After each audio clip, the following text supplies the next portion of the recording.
ನಮಸ್ತೆ ಗೆಳೆಯರೆ, stock market ಕನ್ನಡಗೆ ನಿಮಗೆ ಸ್ವಾಗತ.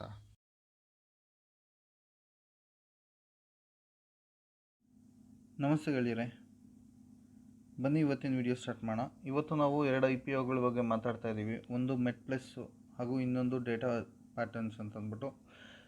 ಬನ್ನಿ ಮೊದಲನೇದಾಗಿ ಮೆಟ್ಪ್ಲಸ್ಸಲ್ಲಿ ನೋಡೋಣ ಏನಿದೆ ಹೇಗೆ ಅಂತಂದ್ಬಿಟ್ಟು ಕಂಪ್ನಿ ಬಗ್ಗೆ ತಿಳ್ಕೊಳ್ಳೋಣ. ಹಾಗೆ ಅದರಲ್ಲಿ ಇನ್ವೆಸ್ಟ್ ಮಾಡ್ಬೋದಾ ಬೇಡವಾ, ಇನ್ವೆಸ್ಟ್ ಮಾಡೋ ಹಾಗಿದ್ರೆ ಹೇಗಿರಬೇಕು, ಅದು ಶಾರ್ಟ್ ಟರ್ಮಾ ಲಾಂಗ್ ಟರ್ಮಾ, ಇದ್ರ ಬಗ್ಗೆ ಎಲ್ಲ ತಿಳ್ಕೊಳ್ಳೋಣ. ಸೊ ಮೊದಲನೇದಾಗಿ ಶುರು ಮಾಡೋದಕ್ಕೆ ಇಲ್ಲಿ ನೋಡ್ಬೋದು ಮೆಟ್ಪ್ಲಸ್ ಅಂತಂದ್ಬಿಟ್ಟು ಮೊದಲನೇ IPO. ಮೆಟ್ಪ್ಲಸ್ಸಲ್ಲಿ MedPlus health services limited one of the largest pharmaceutical retailers in India as per 2021 data. 2021 ಈ ವರ್ಷದ ಪ್ರಕಾರ MedPlus one of the largest pharmaceutical retailer ಇಂಡಿಯಾಲಿ. ಹಾಗೂ ಅವರು 2006ರಲ್ಲಿ ಅವರು ಶುರು ಮಾಡಿದ್ದು ಕಂಪ್ನಿನ. ಇದು ಹೈದ್ರಾಬಾದ್ ಬೇಸ್ ಕಂಪ್ನಿ. ಇವ್ರು ಮೇಜರಾಗಿ ಏನೇನರಲ್ಲಿ ಇವರು ಡೀಲ್ ಮಾಡ್ತಾರೆ ಅಂದರೆ pharmaceuticals, wellness products, medicines, vitamins, medical devices, testing kits, ಹಾಗೂ ಇವರು consumer goods, fast moving consumer goods ಹಾಗೂ ಪರ್ಸನಲ್ ಕೇರ್, ಇದು ಟಾಯ್ಲೆಟ್ರೀಸು, ಇಂಥದ್ರಲ್ಲೆಲ್ಲ ಇವರು ಡೀಲ್ ಮಾಡ್ತಾರೆ. ಹಾಗೆ ನಾವು ಮುಂದೆ ನೋಡೋದಾದರೆ ಇಲ್ಲಿ ನೋಡ್ಬೋದು ಇವ್ರದ್ದು 300ಕ್ಕಿಂತ ಜಾಸ್ತಿ ಸಿಟೀಸಲ್ಲಿ ಇವ್ರು ಇರೋದು, ಹಾಗೂ 1500ಕ್ಕಿಂತ ಜಾಸ್ತಿ ಆಫ್ಲೈನ್ ರಿಟೇಲ್ ಸ್ಟೋರ್ಸ್ ಇವ್ರದ್ದಿರೋದು. ಸೊ ಈ ಕಂಪ್ನಿ ನಾವು ನೋಡೋದಕ್ಕೆ ಕ್ಲಿಯರಾಗಿ ಗೊತ್ತಾಗುತ್ತೆ ಇದರದ್ದು ಪ್ರೆಸೆನ್ಸು ಇಂಡಿಯಾಲಿ ತುಂಬ ಚೆನ್ನಾಗಿದೆ ಅಂತಂದ್ಬಿಟ್ಟು, ಆಫ್ಲೈನಲ್ಲಿ ಕೂಡ. ಜೊತೆಗೆ ಇಲ್ಲಿ ನೋಡ್ಬೋದು ಇಂಪಾರ್ಟೆಂಟ್ ಡೀಟೇಲ್ಸಲ್ಲಿ ನಾವು ಅದರಲ್ಲಿ ಎಲ್ಲ ಕ್ಲಿಯರಾಗಿ ಮೆನ್ಷನ್ ಆಗಿದೆ. ಏನೇನು ಅಂತ ನೋಡೋದಾದರೆ ಮೊದಲನೇದು ಇವರು second largest pharmaceutical retailer in India ಅಂತ. ಜೊತೆಗೆ ಇವ್ರದ್ದು most trusted gateways of medicine and general provisions ಕೂಡ, online and offline platforms as well, ಆಗಲೇ ನಾನು ಹೇಳಿದಾಗೆ. ಹಾಗೆ ನಾವಿಲ್ಲಿ ನೋಡ್ಬೋದು ಕಂಪ್ನಿ ರಿಸಲ್ಟ್ಸ್ ಅಂತ ನೋಡಿದಾಗ ಹೇಗೆ ಪ್ರಾಫಿಟ್ಸ್ ಮಾಡಿದೆ ಅಂತ, ಪ್ರಾಫಿಟ್ಸ್ ಬಗ್ಗೆ ತಿಳ್ಕೊಳ್ಳೋದಕ್ಕೆ ಅಂತ ನೋಡಿದಾಗ ಇಲ್ಲಿ ನೋಡ್ಬೋದು 2020ರಲ್ಲಿ ಇವರು 1,79,00,000 ಪ್ರಾಫಿಟ್ ಮಾಡಿದರು. ಆದರೆ 2021ರಲ್ಲಿ ಇವರು 63 ಕೋಟಿ ಪ್ರಾಫಿಟ್ ಮಾಡಿರೋದು. ಸೊ ಇದು ತುಂಬ ಇಂಪಾರ್ಟೆಂಟು. ಇಲ್ಲಿ ಕೋವಿಡಲ್ಲಿ ಈ ಕಂಪ್ನಿ ತುಂಬ ಚೆನ್ನಾಗಿ ಪರ್ಫಾರ್ಮ್ ಮಾಡಿರೋದು. ಸೊ ಇದು one of the very good positive science ಅಂತ ಕೂಡ ನಾವು ಅನ್ಕೋಬೋದು. ಹಾಗೆ ನಾವು ಇಲ್ಲಿ ನೋಡ್ಬೋದು revenue increases year on year, look A strong in the financials. So revenue ಕೂಡ ಇದರಲ್ಲಿ ಜಾಸ್ತಿ ಆಗ್ತದೆ. ಸೊ ಹಾಗೆ ನಾವು ಬನ್ನಿ ಈ ಕಂಪ್ನಿದು IPO ಬಗ್ಗೆ ತಿಳ್ಕೊಳ್ಳೋಣ. IPO ತಿಳ್ಕೊಳ್ಳೋದಾದರೆ ಇವತ್ತು ಈ IPO ಓಪನ್ ಆಗ್ತಾ ಇರೋದು 13ನೇ ತಾರೀಕು. ಇದು ಬುಧವಾರ ಕ್ಲೋಸ್ ಆಗುತ್ತೆ. IPO ಸೈಜ್ ಅಂತ ನೋಡಿದಾಗ 1398 ಕೋಟಿ ರೂಪಾಯಿ ಇದು IPO. ಹಾಗೂ ಫ್ರೆಶ್ ಅಂತ ನೋಡಿದಾಗ ಫ್ರೆಶ್ ಇಶ್ಯೂಸ್ ಬಂದು ಇದು 600 ಕೋಟಿ. ಆಫರ್ ಫಾರ್ ಸೇಲ್ ಬಂದು 798 ಕೋಟಿ ಇದೆ, ಹಾಗೂ ₹2 per equity share. Price band ಅಂತ ನೋಡಿದಾಗ ಇಲ್ಲಿ ನೋಡ್ಬೋದು 780ರಿಂದ 796 ಪರ್ ಶೇರ್ ಅಂತ ಇವರು ಇಟ್ಟಿರೋದು. ರೀಟೇಲ್ ಕೋಟಾಲಿ ಇವರು 35% ಇಟ್ಟಿದ್ದಾರೆ, ಹಾಗೂ ಕ್ವಾಲಿಫೈಡ್ ಇನ್ಸ್ಟಿಟ್ಯೂಷನಲ್ ಬಯರ್ಸಲ್ಲಿ 50%, ಹಾಗೂ ನಾನ್ ಇನ್ಸ್ಟಿಟ್ಯೂಷನಲ್ ಇನ್ವೆಸ್ಟರ್ಸಲ್ಲಿ 15% ಇದೆ. ಎಷ್ಟು ಸ್ಲಾಟ್ಸು ಸೈಜಸ್ಸು ಎಲ್ಲ ತಿಳ್ಕೊಂಡಾಗ IPOದು ಇಲ್ಲಿ ನೋಡ್ಬೋದು ಮಿನಿಮಮ್ ಬಂದು 18 ಶೇರ್ ಅಪ್ಲೈ ಮಾಡಬೇಕು ಒಂದು ಲಾಟ್ಗೆ. ಆ ಒಂದು ಲಾಟಿಗೆ ಬಂದು 14,328 ರೂಪಾಯಿ ಆಗುತ್ತೆ. ಹಾಗೆ ನಾವು ಮ್ಯಾಕ್ಸಿಮಮ್ ಅಂತ ನೋಡಿದಾಗ ಇಲ್ಲಿ ನೋಡ್ಬೋದು 234 ಶೇರ್ ತೊಗೋಬೋದು 13 ಲಾಟು. 13 ಲಾಟ್ಗೆ 1,86,264 ರೂಪಾಯಿ ಆಗುತ್ತೆ. ಹಾಗೆ ನಾವು ಇದ್ರದ್ದು ಅಲಾಟ್ಮೆಂಟ್ ಅಂತ ನೋಡಿದಾಗ ಇಲ್ಲಿ ನೋಡ್ಬೋದು 20ನೇ ತಾರೀಕು ಇದು ಅಲಾಟ್ಮೆಂಟ್ ಇದೆ. ರೀಫಂಡ್ಸ್ ಯಾರ್ಯಾರಿಗೆ ಅಲಾಟ್ ಆಗಲಿಲ್ಲ ಅವ್ರಿಗೆ 21ಕ್ಕೆ ಸಿಗುತ್ತೆ. ಯಾರ್ಯಾರಿಗೆ ಅಲಾಟ್ ಆಗಿದೆ ಅವ್ರಿಗೆ ಡಿಮ್ಯಾಟ್ ಅಕೌಂಟಲ್ಲಿ ಇದು 22ನೇ ತಾರೀಕು ಡಿಸೆಂಬರಲ್ಲಿ ಇದು ರಿಫ್ಲೆಕ್ಟ್ ಆಗುತ್ತೆ. ಹಾಗೂ IPO ಬಂದು ಲಿಸ್ಟಿಂಗ್ ಬಂದು 23 ಡಿಸೆಂಬರಲ್ಲಿದೆ. ಸೊ ಇದು ಒಂದು ಸೆಟ್ ಆಫ್ ಇನ್ಫಾರ್ಮೇಷನ್. ಹಾಗೆ ನಾವು ಮುಂದಕ್ಕೆ ತಿಳ್ಕೊಳ್ಳೋದಾದಾಗ ಹಾಗೆ ಫೈನಾನ್ಷಿಯಲ್ಸ್ ಅಂತ ನೋಡಿದಾಗ ನಾವಿಲ್ಲಿ ನೋಡ್ಬೋದು 2019 ಇನ್ಕಮ್ಮು 2,285 ಕೋಟಿ ಇದೆ. ಎಕ್ಸ್ಪೆನ್ಸಸ್ 2,262 ಕೋಟಿ. ಪ್ರಾಫಿಟ್ ಆಫ್ಟರ್ ಟ್ಯಾಕ್ಸ್ ಬಂದು 11,92,00,000. ಹಾಗೆ 2021ರಲ್ಲಿ ಇನ್ಕಮ್ ಬಂದು 2,888 ಕೋಟಿ ಇದೆ, ಹಾಗೂ 2,859 ಕೋಟಿ. ಸೊ ಇಲ್ಲಿ ಪ್ರಾಫಿಟ್ ಆಫ್ಟರ್ ಟ್ಯಾಕ್ಸ್ ಬಂದು 1,79,00,000. ಹಾಗೆ ನಾವಿಲ್ಲಿ ನೋಡಿದಾಗ ಇನ್ಕಮ್ಮು 2021ರಲ್ಲಿ ಇದು 3,091 ಕೋಟಿ ಇನ್ಕಮ್ ಇದೆ. ಅದರಲ್ಲಿ ಎಕ್ಸ್ಪೆನ್ಸಸ್ ಬಂದು ಟೋಟಲಾಗಿ 2,996, ಹಾಗೂ 63 ಕೋಟಿ ಇದು ಪ್ರಾಫಿಟಲ್ಲಿರೋದು. ಸೊ ಕ್ಲಿಯರಾಗಿ ಗೊತ್ತಾಗುತ್ತೆ ಈ ಸ್ಟಾಕು ಎಷ್ಟು ಚೆನ್ನಾಗಿ ಪರ್ಫಾರ್ಮ್ ಮಾಡ್ತಿದೆ ಅಂತಂದ್ಬಿಟ್ಟು. ಸ್ಪೆಷಲಿ ಡ್ಯೂರಿಂಗ್ ಕೋವಿಡ್ ಟೈಮಲ್ಲೂ ಕೂಡ ತುಂಬ ಚೆನ್ನಾಗಿ ಪರ್ಫಾರ್ಮ್ ಮಾಡ್ತದೆ. ಸೊ ಇದೊಂದು ಪಾಸಿಟಿವ್ ಸೈನ್ ಅಂತಲೇ ಅನ್ಕೋಬೋದು ನಾವು. ಹಾಗೆ ನಾವು ಮುಂದೆ ನೋಡಿದಾಗ ಮೇಜರ್ ಚೇಂಜಸ್ ಹಾಗೂ ಮೇಜರ್ ಇಂಪಾರ್ಟೆನ್ಸ್ ನಾವು ಎಲ್ಲಿ ಕೊಡಬೇಕು ಅಂದರೆ ಇಲ್ಲಿ ನೋಡ್ಬೋದು. ಫಾರ್ಮಾಸ್ಯೂಟಿಕಲ್ ಪ್ರಾಡಕ್ಟ್ಸ್ ಆಗಿರೋದ್ರಿಂದ ಇದರದ್ದು ಬೇಡಿಕೆ ಅಂತೂ ಇದ್ದೇ ಇರುತ್ತೆ. ಜೊತೆಗೆ ಕಾಂಪಿಟೇಷನ್ ಇದ್ರೂ ಕೂಡ ಇವ್ರದ್ದು ಪ್ರೆಸೆನ್ಸು ತುಂಬ ಚೆನ್ನಾಗಿ ಮಾಡ್ಕೊಂಡಿದ್ದಾರೆ. ಹಾಗೂ ಇಂಡಿಯಾದಲ್ಲಿ ಸೆಕೆಂಡ್ ಬೆಸ್ಟ್ ರಿಟೇಲರ್ ಅಂತಂದ್ಬಿಟ್ಟು ಕೂಡ ಇವರು ಸದ್ಯಕ್ಕೆ ಇನ್ ಟರ್ಮ್ಸ್ ಆಫ್ ಸೈಜ್ ಹಾಗೂ ಸೇಲ್ಸಲ್ಲಿ ಇವರು ಪ್ರೂವ್ ಮಾಡಿರೋದು. ಸೊ ಆದ್ದರಿಂದ ಡೆಫಿನೆಟಾಗಿ ಈ ಸ್ಟಾಕಲ್ಲಿ ನಾವು ಲಿಸ್ಟಿಂಗ್ ಗೇಮ್ಗೂ ಕೂಡ ನಾವು ಇದರಲ್ಲಿ ಇನ್ವೆಸ್ಟ್ ಮಾಡ್ಬೋದು, ಹಾಗೂ ಲಾಂಗ್ ಟರ್ಮ್ಗೂ ಕೂಡ ನಾವು ಇಲ್ಲಿ ಇನ್ವೆಸ್ಟ್ ಮಾಡ್ಬೋದು. ಏನಕ್ಕೆ ಅಂದರೆ ಫಿನಾನ್ಷಿಯಲ್ಸ್ ತುಂಬ ಚೆನ್ನಾಗಿರೋದ್ರಿಂದ ಲಾಂಗ್ ಟರ್ಮ್ಗೆ ಇದು ಹೋಗುತ್ತೆ. ಹಾಗೂ ಲಿಸ್ಟಿಂಗ್ ಗೇಮ್ಗೆ ಈಗಾಗಲೇ ನಾವು ಅದರದ್ದು ಗ್ರೇ ಮಾರ್ಕೆಟ್ ಪ್ರೈಸ್ ಕೂಡ ನಾವು ಎಂಡ್ ಆಫ್ ದ ವಿಡಿಯೋಲಿ ನೋಡೋಣ, ಹಾಗೂ ಅಲ್ಲಿ ತಿಳ್ಕೊಳ್ಳೋಣ ಹೇಗಿದೆ ಅಂತಂದ್ಬಿಟ್ಟು. ಸೊ ಹಾಗೆ ನಾವು ಮುಂದೆ ನೆಕ್ಸ್ಟ್ ಕಂಪ್ನಿಗೆ ನೋಡೋಣ ಬನ್ನಿ. ನಮ್ಮ ನೆಕ್ಸ್ಟು IPO ಇಲ್ಲಿ ನೋಡ್ಬೋದು, ಡೇಟಾ ಪ್ಯಾಟರ್ನ್ಸ್ ಇಂಡಿಯಾ ಲಿಮಿಟೆಡ್ ಅಂತಂದ್ಬಿಟ್ಟು. ಈ ಕಂಪ್ನಿ ಬಂದು ಶುರು ಆಗಿದ್ದು 1995ರಲ್ಲಿ. ಇವರು ಸ್ಪೆಷಲೈಸೇಷನ್ ಬಂದು ಡಿಫೆನ್ಸ್ ಹಾಗೂ ಏರೋಸ್ಪೇಸ್ ಎಲೆಕ್ಟ್ರಾನಿಕ್ ಸೊಲ್ಯೂಷನ್ಸಲ್ಲಿ ಇವ್ರದ್ದು ಸ್ಪೆಷಲೈಸೇಷನ್ ಇರೋದು.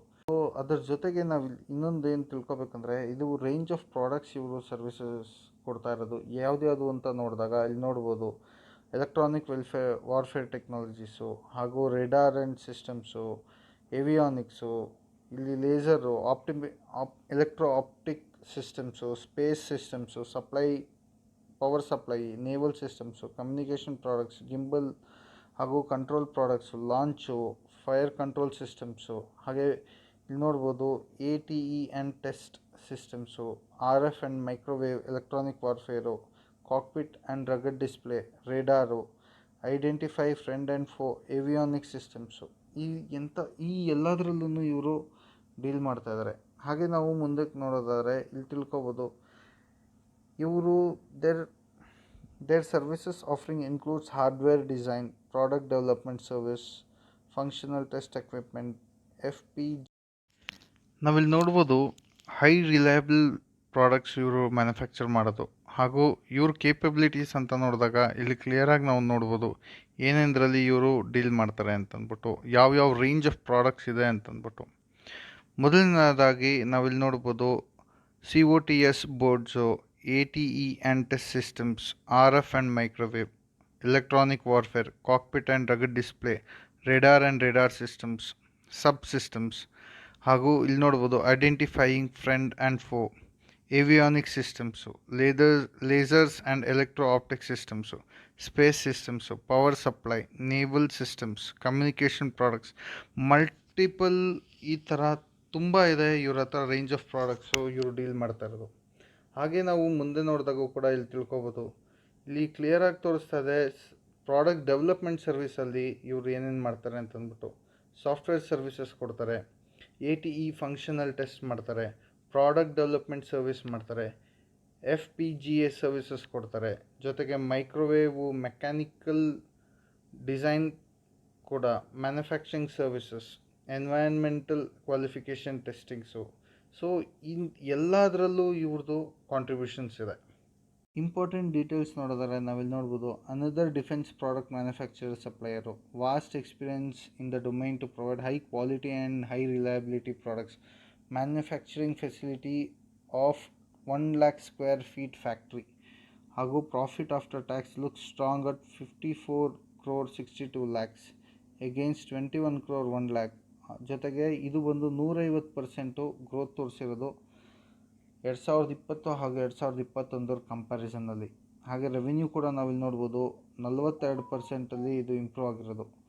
ಮುಂಚೆ ಎಷ್ಟಿತ್ತು 2020ರಲ್ಲಿ ಅಂತ ನೋಡಿದಾಗ 160 ಕೋಟಿ ಇತ್ತು, ಹಾಗೂ ಇದರಲ್ಲಿ ಈ ವರ್ಷದಲ್ಲಿ ಇದು 227 ಕೋಟಿ ಇರೋದು.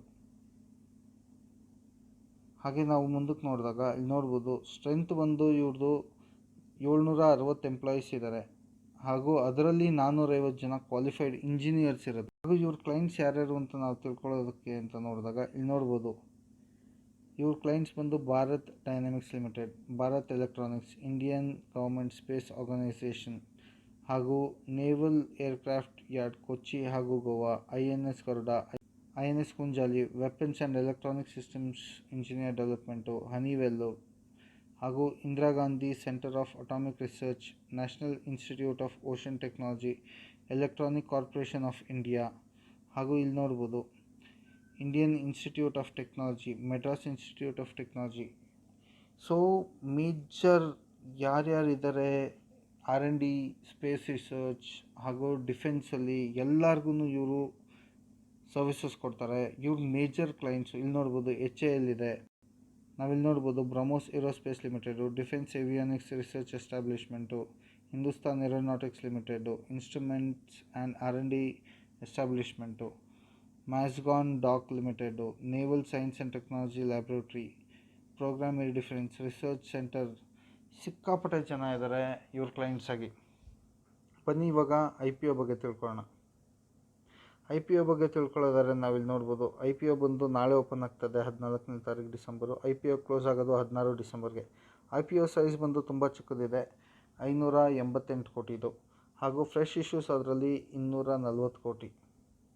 ಹಾಗೆ ನಾವು ಈ IPOದು ಡೀಟೇಲ್ಸ್ ಅಂತ ನೋಡಿದಾಗ ಫೇಸ್ ವ್ಯಾಲ್ಯೂ ಇಲ್ಲಿ ನೋಡ್ಬೋದು 2 ರೂಪಾಯಿ ಇದೆ, ಹಾಗೂ ಪ್ರೈಸ್ ಬ್ಯಾಂಡ್ ಅಂತ ನೋಡಿದಾಗ 555 ರೂಪಾಯಿಂದ 585 ರೂಪಾಯಿ ಪರ್ ಶೇರ್ ಇರೋದು. ರಿಟೇಲ್ ಕೋಟಾ ಬಂದು 35% ಕೊಟ್ಟಿದ್ದಾರೆ, ಹಾಗೂ ಕ್ವಾಲಿಫೈಡ್ ಇನ್ಸ್ಟಿಟ್ಯೂಷನಲ್ ಬೈಯರ್ಸಲ್ಲಿ 50% ಇದೆ, ಹಾಗೂ ನಾನ್ ಇನ್ಸ್ಟಿಟ್ಯೂಷನಲ್ ಇನ್ವೆಸ್ಟರ್ಸ್ ಬಂದು 15%. ಹಾಗೆ ನಾವಿಲ್ಲಿ ನೋಡಿದಾಗ IPO ಸೈಜ್ ಅಂತ ನಾವಿಲ್ಲಿ ನೋಡ್ಬೋದು 25 ಬಂದು ಮಿನಿಮಮ್ ಶೇರ್ಸ್ ಒಂದು ಲಾಟ್ಗೆ. ಆ 25 ಶೇರ್ ತೊಗೊಳೋದಕ್ಕೆ 14,625 ರೂಪಾಯಿ ಆಗುತ್ತೆ. ಮ್ಯಾಕ್ಸಿಮಮ್ ನಾವು ತೊಗೊಳಕ್ಕಾಗೋದು ರಿಟೇಲ್ ಇನ್ವೆಸ್ಟರ್ಸು 325 ಶೇರು 13 ಲಾಟಲ್ಲಿ, ಅದಕ್ಕೆ 1,90,125 ರೂಪಾಯಿ ಆಗುತ್ತೆ. ಹಾಗೆ ಇದರದ್ದು ಅಲಾಟ್ಮೆಂಟ್ ಅಂತ ನೋಡಿದಾಗ ಇಲ್ಲಿ ನೋಡ್ಬೋದು 21ನೇ ತಾರೀಕು ಡಿಸೆಂಬರ್ ಇದರದ್ದು ಅಲಾಟ್ಮೆಂಟ್ ಇದೆ, ಹಾಗೂ ಯಾರ್ಯಾರಿಗೆ ಅಲಾಟ್ಮೆಂಟ್ ಆಗಲ್ಲ ಅವ್ರಿಗೆ 22 ಡಿಸೆಂಬರ್ಗೆ ರೀಫಂಡ್ ಆಗುತ್ತೆ. ಯಾರ್ಯಾರಿಗೆ ಅಲಾಟ್ಮೆಂಟ್ ಆಗುತ್ತೆ ಅವ್ರಿಗೆ ಕ್ರೆಡಿಟ್ ಆಗೋದು ಬಂದು 23 ಡಿಸೆಂಬರು. ಹಾಗೆ ನಾವಿಲ್ಲಿ ನೋಡ್ಬೋದು IPO ಲಿಸ್ಟಿಂಗ್ ಬಂದು 24ನೇ ತಾರೀಕು ಡಿಸೆಂಬರ್ಗೆ. ಇದ್ರದ್ದು ಫೈನಾನ್ಷಿಯಲ್ಸ್ ಅಂತ ನೋಡಿದಾಗ ನಾವಿಲ್ಲಿ ನೋಡ್ಬೋದು 2019ರಲ್ಲಿ 7 ಕೋಟಿ ಇತ್ತು ಪ್ರಾಫಿಟ್ ಆಫ್ಟರ್ ಟ್ಯಾಕ್ಸು, 2020ರಲ್ಲಿ 21 ಕೋಟಿ ಇತ್ತು, ಹಾಗೂ 2021ರಲ್ಲಿ 54 ಕೋಟಿ ಇದೆ. ಏನಕ್ಕೆ ಇದು ಇಷ್ಟೊಂದು ಕ್ಲಿಯರ್ ಜಂಪ್ ಕಾಣಿಸ್ತಾ ಇದೆ ಅಂದರೆ, ಮುಂಚೆ ಥರ ಇವಾಗ ನೀವು ನೋಡ್ಬೋದು most of the brands Indian government ಕೂಡ ಇಟ್ ಈಸ್ ಆ್ಯಕ್ಚುಲಿ ರಿಲ್ಯಾಕ್ಸೇಷನ್ಸ್ ಮಾಡಿದೆ. ತುಂಬ ಅದರ ಸ್ಟ್ರಿಕ್ಟ್ ರೂಲ್ಸ್ ಇತ್ತು ಮುಂಚೆ. ತುಂಬ ಜನ ಪ್ರೈವೇಟ್ ಇನ್ವೆಸ್ಟರ್ಸು ಹಾಗೂ ಪ್ರೈವೇಟ್ ರಿಸರ್ಚ್ ಕಂಪ್ನೀಸು ಅವರೆಲ್ಲ ಎಂಟ್ರ್ ಆಗಂಗಿರಲಿಲ್ಲ ಅಂತಂದ್ಬಿಟ್ಟು ಮುಂಚೆ. ಆದರೆ ಇದನ್ನೆಲ್ಲ ರಿಲ್ಯಾಕ್ಸ್ ಆದಮೇಲೆ ಇವಾಗ ನಾವು ನೋಡ್ಬೋದು ಕ್ಲಿಯರ್ ಸ್ಪೈಕು ಈ ಪ್ರೈವೇಟ್ ಕಂಪ್ನೀಸಲ್ಲಿ. ಗ್ರೇ ಮಾರ್ಕೆಟ್ ಪ್ರೈಸು ತಿಳ್ಕೊಳ್ಳೋದಾದ್ರೆ ನಾವಿಲ್ಲಿ ನೋಡ್ಬೋದು ಮೆಟ್ಪ್ಲೇಸು 300 ರೂಪಾಯಿ ಇದೆ ಕರೆಂಟ್ ಗ್ರೇ ಮಾರ್ಕೆಟ್ ಪ್ರೈಸು. ಇದು ಬಂದು ಆಲ್ಮೋಸ್ಟ್ 37% ಆಗುತ್ತೆ ಇದು grey market price in terms of share price allot ಆಗಿರೋದಕ್ಕೆ. ಹಾಗೆ ಡೇಟಾ ಪ್ಯಾಟರ್ನ್ ಅಂತ ನೋಡಿದಾಗ ನಾವು ಡೇಟಾ ಪ್ಯಾಟರ್ನಲ್ಲಿ ನೋಡ್ಬೋದು ಆಲ್ಮೋಸ್ಟ್ 90% ಈ ಸ್ಟಾಕ್ ಆಗಲೇ ಗ್ರೇ ಮಾರ್ಕೆಟಲ್ಲಿ ಓಡ್ತಾ ಇರೋದು ಪ್ರೈಸಸ್ಸು. ಸೊ ಡೆಫಿನೆಟಾಗಿ ಲಾಂಗ್ ಟರ್ಮ್ಗೆ ಎರಡೂ ಕಂಪ್ನಿ ನಾವು ಇನ್ವೆಸ್ಟ್ ಮಾಡ್ಬೋದು. ಡೇಟಾ ಪ್ಯಾಟರ್ನ್ಸ್ ಈಗ ಕಂಪ್ನಿ ಸಿಕ್ಕಾಪಟ್ಟೆ ಗ್ರೋ ಆಗ್ತಾ ಇರೋದ್ರಿಂದ, ಜೊತೆಗೆ ಮಾರ್ಕೆಟು ಇಷ್ಟು ಕ್ಲಿಯರಾಗಿ ಓಪನ್ ಆಗಿರೋದ್ರಿಂದ, ಲಾಟ್ ಆಫ್ ಆಪರ್ಚುನಿಟೀಸ್ ಇರೋದ್ರಿಂದ ಡೆಫಿನೆಟಾಗಿ ಇದರಲ್ಲಿ ಕಾಂಪಿಟೇಷನು ಇನ್ನೂ ಬೆಳೆಯೋ ಚಾನ್ಸಸ್ ಇದೆ. ಸೊ ಲಿಸ್ಟಿಂಗ್ ಗೇಮ್ಗೂ ಕೂಡ ಎರಡೂ ಕಂಪ್ನಿಲಿ ನಾವು ಲಿಸ್ಟಿಂಗ್ ಗೇಮ್ಗೆ ಇನ್ವೆಸ್ಟ್ ಮಾಡ್ಬೋದು, ಹಾಗೂ ಲಾಂಗ್ ಟರ್ಮ್ಗೂ ಕೂಡ ನಾವು ಡೆಫಿನೆಟಾಗಿ ಇದರಲ್ಲಿ ವೆಯ್ಟ್ ಮಾಡ್ಬೋದು. ಮೆಟ್ಪ್ಲಸ್ಸಲ್ಲಿ ಗ್ರೋತ್ ನಿಮಗೆ ಸ್ವಲ್ಪ ಕಮ್ಮಿ ಇರ್ಬೋದು ಅಂತ ಕ್ಲಿಯರಾಗಿ ಗೊತ್ತಾಗುತ್ತೆ. ಹಾಗಾದರೆ ಡೇಟಾ ಪ್ಯಾಟರ್ನಲ್ಲಿ ಸೈಜ್ ಚಿಕ್ಕದಿರೋದ್ರಿಂದ IPO, ಸೊ ಇದರಲ್ಲಿ ಟ್ರೇಡರ್ಸು ನಿಮಗೆ ಅಬ್ಸರ್ವ್ ಮಾಡ್ಬೋದು ಲಾಟ್ ಆಫ್ ಪ್ಯಾಟರ್ನ್ಸ್ ಮಾಡೋ ಚಾನ್ಸಸ್ ಜಾಸ್ತಿ ಇರುತ್ತೆ ಟ್ರೇಡರ್ಸು. ಸೊ ಆದ್ದರಿಂದ ಹುಷಾರಾಗಿ ಈ ಸ್ಟಾಕ್ಸಲ್ಲಿ ನೀವು ಲಾಂಗ್ ಟರ್ಮ್ ಇಟ್ಕೊಳ್ಳೋದಾದ್ರೆ ಏನೂ ತೊಂದರೆ ಇಲ್ಲ. ಶಾರ್ಟ್ ಟರ್ಮಲ್ಲಿ ಟ್ರೇಡ್ ಮಾಡೋದಕ್ಕಾದ್ರೆ ಇದು ಸ್ವಲ್ಪ ಪ್ರಾಬ್ಲಮ್ ಆಗುತ್ತೆ. ಸೊ ಡೆಫಿನೆಟ್ಲಿ ನನ್ನ ಕಡೆಯಿಂದ ಎರಡೂ ಸ್ಟಾಕ್ಗೆ we can go head and invest. So ಬನ್ನಿ ಈ ವಿಡಿಯೋ ಇಲ್ಲೇ ಮುಕ್ತಾಯ ಮಾಡೋಣ. ಧನ್ಯವಾದಗಳು.